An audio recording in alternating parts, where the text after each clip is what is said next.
السلام علیکم دوستو، میں ہوں آپ کا دوست، آپ کا ہوسٹ کبیر سولنگی، اور ادنا سا جرنلسٹ ہوں، اور اپنے تسیسات کے بعد کی عوام کے مسائل پہ آواز ایوانوں تک پہنچاتا ہوں۔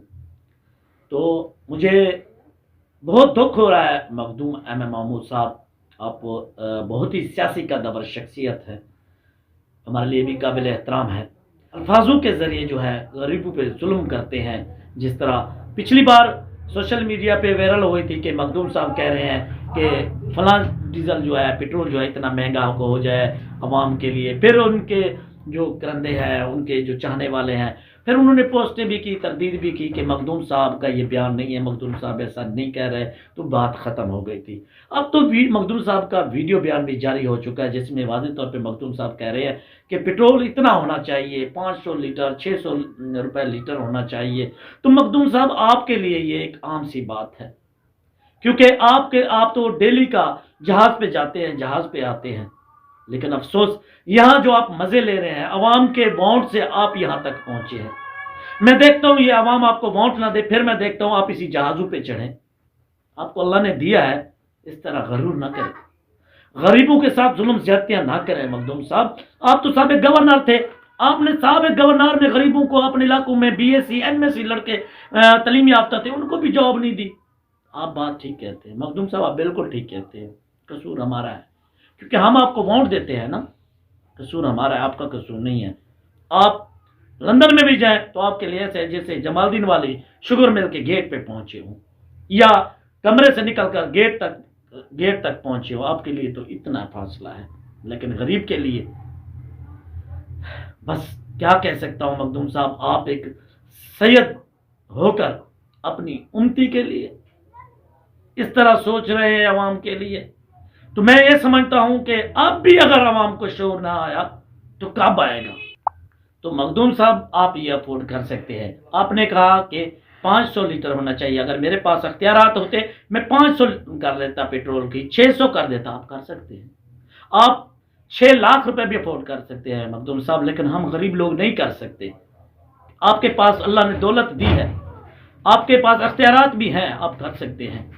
آپ نے کہا میرے پاس اختیارات ہو، اختیارات تو آپ کے پاس تھے، آپ سابق گورنر تھے، آپ نے اپنے علاقوں میں نوجوانوں کو ڈیوٹیاں نہیں دی، روزگار نہیں دیا۔ مخدوم صاحب، مر تو غریب رہا ہے، دریاؤں میں بچوں کو جو ہے، اپنے لختے جگروں کو جو ہے وہ غریبی پھینک رہا ہے۔ کبھی آپ نے پھینکا؟ کیوں نہیں پھینکا؟ کیونکہ آپ نے غربت دیکھی ہی نہیں ہے، آپ نے غربت دیکھی نہیں ہے۔ بہت افسوس کے ساتھ، یہ تو اللہ پاک کا لاکھ شکر ہے کہ آپ کے اختیارات میں اتنا کچھ تھا، کچھ نہیں کیا۔ اگر آپ وزیر اعظم بن جاتے، اس ملک کے سربراہ بن جاتے، تو میرے خیال میں پھر غریب کو یہیں پہ ہی مار دیتے، آپ حکم جاری کرتے کہ غریبوں کو یہاں پاکستان میں رہنے کا کوئی حق نہیں ہے۔ خدا کے لیے مخدوم صاحب، خدا کے لیے بیان بھی جاری کرتے ہو، پھر تردید بھی کرتے ہو، کیوں بے وقوف بنا رہے ہو عوام کو؟ کبھی ٹھیک ہے، میں مانتا ہوں میں کسی پارٹی سے نہیں ہوں، میں ایک ادنا سا صحافی ہوں، آپ بھی میرے لیے قابل احترام ہے، لیکن جو آپ نے ویڈیو بیان جاری کیا ہے، اس پہ مجھے بہت تکلیف ہوئی ہے، دلزاری ہوئی ہے، ہر اس غریب کو تکلیف ہوئی ہے۔ مسلمان ایسا نہیں سوچتا جس طرح آپ سوچ رہے ہیں مخدوم صاحب۔ ابھی بھونگ میں دیکھے، وہاں پہ انٹرچینج بن رہا تھا، آپ نے وہیں پہ بھی ٹانگ اڑا دی۔ آپ اپنے گھر میں یہاں جہاں آپ رہتے ہیں وہیں روڈیں نہیں بنوا سکتے مخدوم صاحب، آپ بالکل ٹھیک ہے، کیوں؟ آپ پیسے دیتے ہیں، ووٹ لیتے ہیں، وڈیروں کو خرید لیتے ہیں اور نوجوانوں کو خرید لیتے ہیں، ایک وڈیرے کو ہاتھ میں پکڑ لیتے ہیں، پورے گوٹ کا گوٹ ہاتھ میں لے لیتے ہیں۔ نہ کریں مخدوم صاحب، یہ ظلم زیادتیاں نہ کریں۔ اور میں اگر یہی سوچ ہے مخدوم صاحب آپ کی، تو میں بھی ایک آپ کا مرید ہو کر یہ اللہ سے دعا کروں گا کہ کبھی آپ کو اللہ پاک وزیر اعظم نہ بنائے، اللہ پاک پاکستان کا کوئی آپ کو سربراہ نہ بنائے، کیونکہ آپ کی سوچ سے لگتا ہے کہ آپ ہم پہ کیا ظلم کرنے والے ہیں اور کر بھی رہے ہیں۔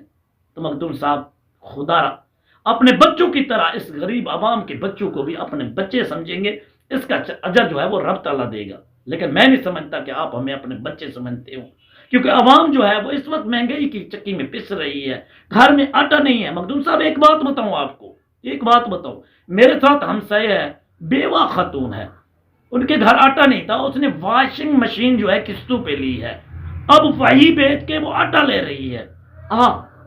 اس غریب بیوہ سے میں آپ کو ملاؤں, اس سے پوچھ کہ کیوں بیچا, کستو والی چیز کیوں بیچی. مخدوم صاحب, اگر یہی حال آپ کا رہا تو یہ پورے پاکستان کی جس طرح غربت نے عوام کو جکڑ رکھا ہے, تو یہ پاکستان 90% ذہنی مریض بن جائے گا, اور آپ 10% جو آپ جیسے لوگ جو ہیں وہ عیشی کریں گے. تو میں دعا کرتا ہوں کہ اللہ پاک جو ہے مخدوم صاحب آپ کو بھی اور ہمیں بھی ہدایت دے, اور اس ملک کے لیے, اس عوام کے لیے اچھا سوچیں. پاکستان زندہ باد, پاک فوج زندہ باد.